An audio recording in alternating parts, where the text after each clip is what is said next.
Welcome back to TLDR's daily briefing for Tuesday the 15th of July 2025. In today's episode, we cover Netanyahu losing a coalition partner, Albanese's trip to China, and the United Kingdom's secret Afghan resettlement scheme. But first, China posts better than expected Q2 growth in the face of Trump tariffs and a fragile domestic economy. As China strives to meet its ambitious target of 5% growth set for this year, Beijing has reported better than expected economic growth for the second quarter of the year. According to the National Bureau of Statistics at a press conference today, China's GDP expanded 5.2% in the second quarter from the same period a year ago, which was higher than the average prediction of 5.1%, based on a poll of 40 economists surveyed by Reuters. China's export-reliant economy still remains under mounting external pressure, namely from US President Donald Trump's tariff offensive, which at one point reached 145% on Chinese imports. This spurred a round of stimulus measures from Beijing, including financial support for exporters struggling to take orders, subsidies for companies that hire fresh graduates, and continuous expansion of a consumer goods trade-in program to boost demand. In May, the two sides reached a truce in Geneva that scaled back the triple-digit tariffs, which involved China fastening the approval for exports of rare earth minerals and the US walking back its restrictions on Beijing's access to advanced American technologies and Chinese students' visas to study in the US. Chinese manufacturers unsurprisingly capitalized on this trade truce and diversified their supply routes. Last week, Chinese officials highlighted how the country had now expanded its circle of friends, with increased exports to the European Union, South Korea, Japan, and ASEAN countries during the first half of the year. As for June, China's exports to the US declined by 10.9% compared to 2023, while exports to Southeast Asian countries and the EU grew by 13% and 6.6% respectively. Consequently, in June, China achieved 5.8% year-on-year growth in overall exports, once again beating analysts' expectations. However, Beijing isn't out of the woods yet. It has less than a month to secure a permanent trade deal with Washington, while also facing a handful of internal pressures, including a prolonged property crisis, sluggish consumption, and persistent deflation. Last week, China's cabinet unveiled a slew of measures designed to stabilize employment, including expanding social insurance coverage, subsidies, loan support, and vocational training for targeted groups, notably young people who face extremely high levels of unemployment.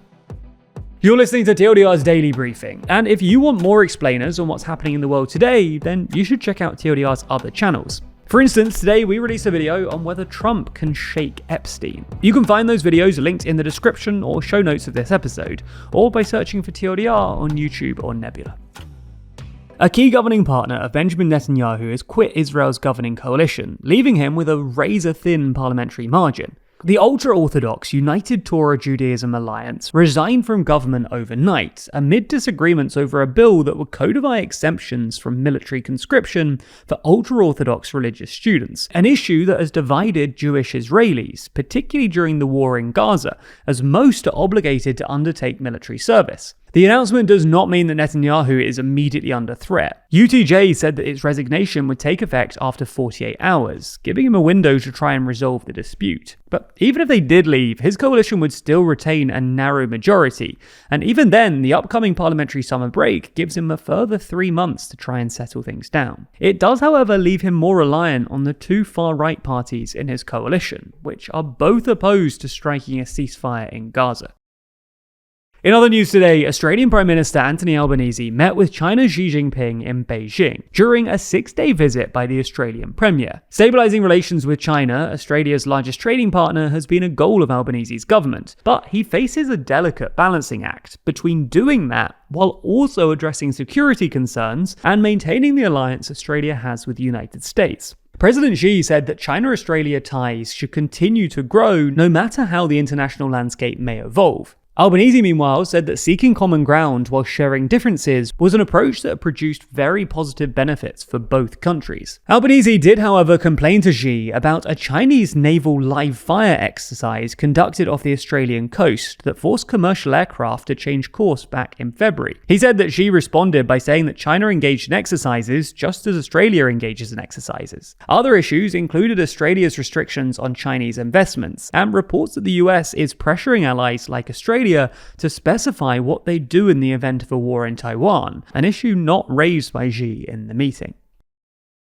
And finally, in UK news, it's emerged that thousands of Afghans were brought to the UK and offered asylum as part of a secret relocation scheme that was set up after a British official inadvertently leaked the personal details of about 33,000 Afghans who had applied to be relocated to the UK with their families as part of a program to help those who had worked with British forces in Afghanistan. The major data breach of people potentially at risk of harm by the Taliban was discovered by the previous government in August 2023, and it then set up a secret resettlement scheme that has since brought some 4,500 Afghans to the UK at a cost of around £400 million. The government applied for an unprecedented super injunction granted by a judge that prevented anyone from reporting on the leak or the resettlement scheme. This lasted for 2 years until today, when a High Court judge ordered that the super injunction be lifted, saying that it had given rise to serious free speech concerns, and that it had had the effect of completely shutting down the ordinary mechanisms of accountability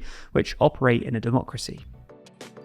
That's all for today, but we'll be back tomorrow, so make sure you're subscribed wherever you listen. This was a TLDR News production hosted by Jack Kelly, written by Nadja Lovadinov and Rory Taylor, and produced by Scarlett Watchorn. Thanks for listening, we'll be back again tomorrow.